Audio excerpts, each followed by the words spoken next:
안녕하십니까. 10분 말씀 묵상 통독 6번째 시간입니다. 오늘은 출애굽기 13장부터 출애굽기 24장까지 말씀을 읽는 시간입니다.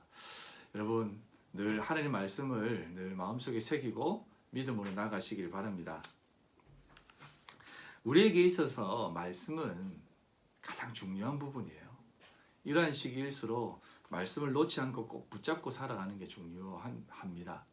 왜냐하면 말씀은 우리의 삶을 가장 강하게 만들고 또 약속이기 때문에, 이 약속은 우리에게 큰 능력이 되기 때문에 그것을 붙잡고 나아가면 모든 삶을 믿음으로 넉넉히 이기게 될 줄 믿습니다. 이스라엘 백성들이 이제 출애굽을 합니다. 출애굽을 해서 이제 약속의 땅으로 나아갑니다. 이제 나아가면서 여러 가지 상황들을 만나게 되는데요.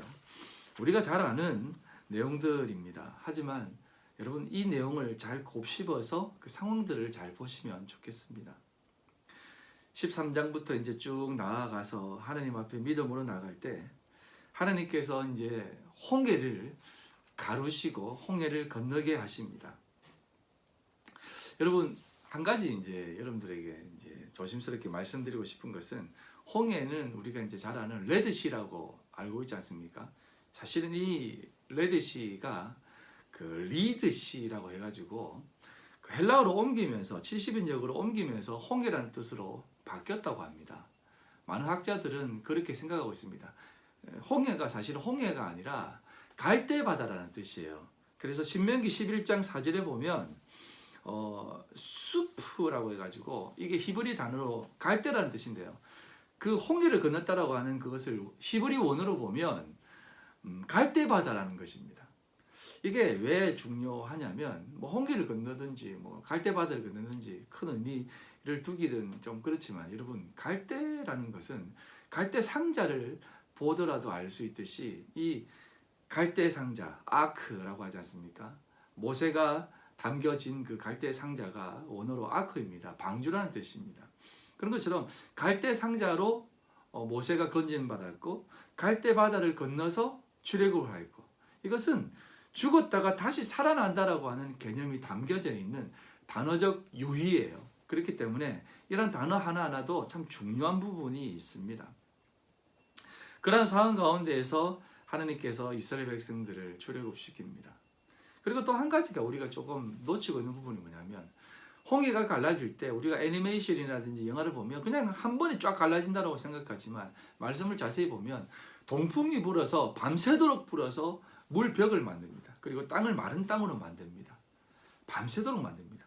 애굽 백성들은 애굽 군대들은 쳐들어옵니다. 600승이라고 하는 그 마차 600대가 막 달려와서 공격을 하기 위해서 달려옵니다. 얼마나 무섭겠습니까?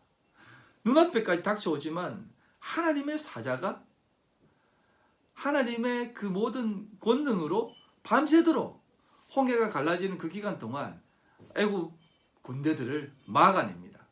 그쪽은 어두움, 안개, 구름이 막아서 넘어오지 못하게 하고 이쪽은 밤이지만 밝게 만듭니다. 이런 역사를 보면서 이스라엘 백성들은 어떤 생각을 했을까요? 참 놀라운 체험을 했지 않겠습니까?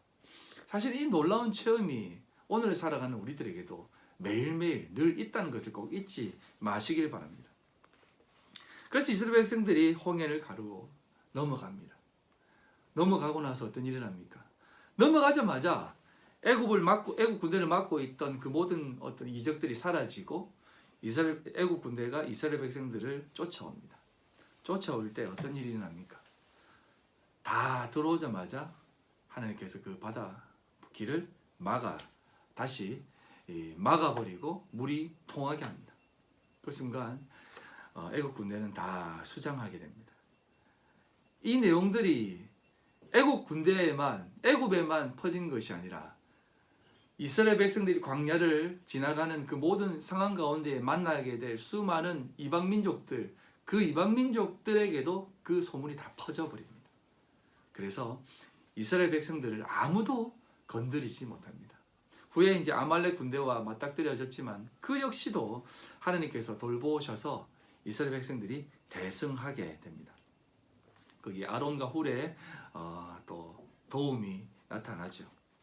이런 것처럼 놀라운 대장정이랍니다.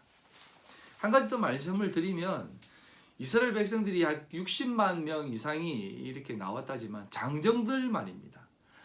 남녀노소까지 다 쳐서 계산을 하면 약 250만 명이라고 하는 어마어마한 사람들이 나오게 되는데요. 여러분, 이 250만 명이라고 하는 사람들이 10열, 10명이 한열이 되어서 쭉 지나간다고 생각했을 때 이 길이가 어느 정도 되냐면 약 200km, 240km가 넘는답니다. 그렇게 따져보았을 때 한 지점을 처음부터 끝까지 다 통과하는, 그 많은 인원들이 다 통과하는 시간이 약 8일에서 9일이 걸립니다. 대단하지 않습니까? 만약 2열, 그러니까 두 줄로 이렇게 건넜다면 그 길이가 1000km 넘습니다. 1340km가 되는데요. 그 길을 다 통과하려면 약 35일이 걸렸다고 합니다. 그런 것을 보면 그 이스라엘 민족들의 그 행렬이 얼마나 길고 광대했겠습니까? 이 기간 동안, 이 시간 동안 하나님께서는 끝까지 이스라엘 백성들을 지키시고 애국 군대를 막으셨다는 것이에요. 이런 것을 볼 때에 하나님께서는 우리를 통하여서 수많은 역사를 보여주신다라고 하는 것 또한 확인할 수 있는 것입니다. 뒤로 넘어가서 19장에 보면 하나님께서 이스라엘 백성들에게 뭐라고 얘기하냐면 출애굽 19장 4절로 6절, 내가 애굽 사람에게 어떻게 행하였음과 내가 어떻게 독수리 날개로 너희를 업어 내게로 인도하였음을 너희가 보았느니라. 세계가 다 내게 속하였나니 너희가 내 말을 잘 듣고 내 언약을 지키면 너희는 모든 민족 중에서 내 소유가 되겠고 너희가 내게 대하여 제사장 나라가 되며 거룩한 백성이 되리라. 너는 이 말을 이스라엘 자손에게 전할지니라 라고 하면서 이스라엘 백성들에게 이런 놀라운 약속을 하십니다. 오늘 살아가는 우리들에게도 하시는 놀라운 약속입니다. 그것을 꼭 기억하시면서 믿음으로 나아가시길 바랍니다. 아멘. 자, 계속해서 또다시 순서에 입각해서 또 보면 여러분, 제가 이제 출애굽을 볼 때 모세의 일생이라든지 모세의 그 모든 삶을 통해서 예수 그리스도를 발견하라고 했지 않습니까? 모형론이라고요. 여러분, 참 구약은 놀랍습니다. 구약의 말씀을 찬찬히 읽어보면 16장에 출애굽 16장에 무엇이 등장하냐면 만나와 메추라기 등장하는데, 사실 메추라기는 고기 먹고 싶다고 해서 보내준 것이지 가장 중요한 것은 만나입니다. 만나가 무엇입니까? 만나가 뭐냐면 예수 그리스도를 상징하는 거 아닙니까? 생명의 떡. 16장에 예수 그리스도, 만나가 하늘에서 내리듯이 예수 그리스도가 오심을 나타냅니다. 그리고 17장에 어떤 사건이 등장하냐면 바위를 치는 사건이 등장합니다. 물이 없어서 원망할 때 모세가 한 바위를 향해서 바위를 때립니다. 그래서 그 바위에서 생수가 흘러넘칩니다. 시내가 흘러넘칩니다. 이 바위를 치는 행위가 예수 그리스도의 순환을 예표합니다. 십자가의 죽으심을 얘기하시는 것이죠. 그리고 이 생수가 흘러넘칩니다. 생수가 뭐냐면 여러분, 이 생수는 성령을 의미합니다. 그래서 예수 그리스도의 오심, 예수 그리스도의 순환, 십자가에 돌아가심, 그리고 예수 그리스도께서 십자가에서 돌아가시고 부활 이후에 우리에게 주어질 그 성령, 이것이 출애굽 16장, 17장에 담겨져 있는 예수 그리스도의 모형입니다. 그런 것들을 내용을 보시고 바라보면 참 놀라운 것들을 발견하게 됩니다. 그리고 나서 이제 17장, 18장으로 넘어가면 이도로를 통해서 모세에게 조직을 정하게 하시고 광야 교회의 조직을 만들게 하시죠. 그리고 이제 19장부터 24장에는 하나님께서 언약을 맺으시고 법을 주십니다. 여러분, 우리가 하나님께서 우리에게 십계명 율법을 주십니다. 율법을 주시는데 이것이 계명이라고 생각해서 그 율법에 대해서 우리가 그것을 지키지 않으면 죽고 지키면 살고라고 하는 그런 어떤 우리를 올가매는 그 올가미처럼 생각하지 마세요. 이 율법은요, 하나님께서 하나님의 백성들에게 약속하고 또 하나님에게 축복하신 내용이에요. 19장에 아까 얘기했듯이 내 소유로 만들기 위해서 하나님께서 이러한 법을 말씀하시는 것입니다. 그리고 제사장 나라가 되게 하기 위해서 이 법을 말씀하시는 것입니다. 그리고 거룩한 백성이 되게 하기 위해서 이 율법을 말씀하시는 겁니다. 그래서 예수님께서 이 율법에 대해서 두 가지로 말씀하시지 않습니까? 하나님을 사랑하고 내 이웃을 내 몸같이 사랑해라. 이 두 가지로 율법을 함축해서 말씀하시는 것 아닙니까? 이 율법은 어떻게 보면 우리를 얽어매는 것이 아니라 우리를 하나님의 백성으로 만드시기 위한 하나님의 놀라운 약속입니다. 그래서 신약을 살아가는 우리들이 이 율법을 지키는데 어떤 의미로 지키냐면 하나님을 사랑하는 것으로 율법을 만들어가고 또 내가 하나님의 사랑을 입은 자로서 하나님의 대우를 받은 자로서 하나님의 약속을 받은 자로서 살아가게 하시기 위한 하나님의 놀라운 은혜 속에서 살아가는 그것으로 우리가 이 율법을 생각하는 것입니다.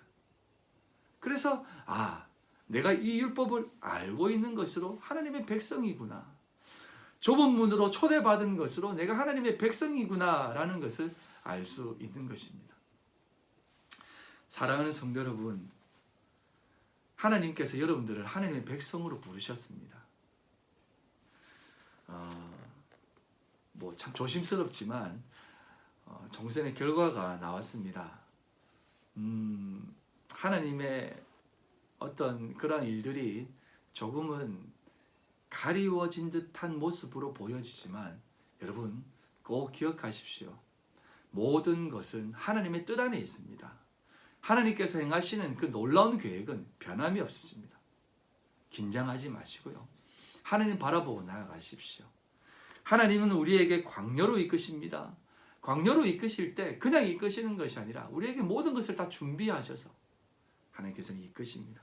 그것을 이 말씀을 통해서 하나씩 둘씩 발견해 나가십시오. 그런 자에게 하나님은 우리를 통하여서 놀라운 역사를 행하실 줄 믿습니다. 우리 교회도 마찬가지입니다. 우리 교회도 사실은 이제 1층을 비워줘야 될 상황, 1층에서 비워달라고 해서 우리 교회를 비워야 될 상황에 놓여져 있습니다. 하지만 여러분, 교회란 장소적 개념이 아닙니다. 여러분 한 사람 한 사람이 하나님의 교회입니다. 세상은 우리를 자꾸 옮기게 합니다. 움직이게 합니다. 하지만 그 움직이는 그 상황, 그 움직이는 방향, 나아가는 그 길 위에 하나님께서 늘 함께 하십니다. 13장에 나와 있듯이 여호와 하나님의 사자가 먼저 가셔서 그 일을 행하셔서 바로의 군대를 막아주십니다. 그래서 그 모든 일들을 행하십니다. 우리는 그것을 바라보며 놀라운 역사를 바라보며 감사하면 되는 것입니다. 이스라엘 백성들은 왜 애굽에서 죽게 하지? 왜 이곳에서 이곳까지 나오게 해서 이곳에서 우리의 매장지로 삼느냐라고 발부둥칩니다. 또 모세는 얘기합니다. 여호와께서 일하신다. 잠잠히 여호와의 하나님의 일을 바라보라 라고 합니다. 그런데요, 이 두 가지 모세라든지 이스라엘 백성들이 행하는 모습 속에서 하나님이 뭐라고 하시는지 아십니까? 모세야, 뭘 그렇게 떠들고 있느냐? 네 손에 든 것이 무엇이냐? 하나님의 지팡이 가느냐? 하나님의 지팡이를 들고 향해라. 아무 소리 하지 말고 그것을 들고 내가 너에게 준 그 모든 능력을 행해라. 그러면 될 것이다 라고 합니다. 여러분, 하나님은 여러분들을 통해서 일하실 줄 믿습니다. 하나님의 백성입니다. 하나님의 백성은 결단코 망하지 않습니다. 세상에 그 어떤 결과가 우리 앞에 있을지라도 우리는 절대 망하지 않습니다. 기억하시고 오늘도 넉넉히 이기시길 바랍니다. 그리고 믿음으로 나아가십시다.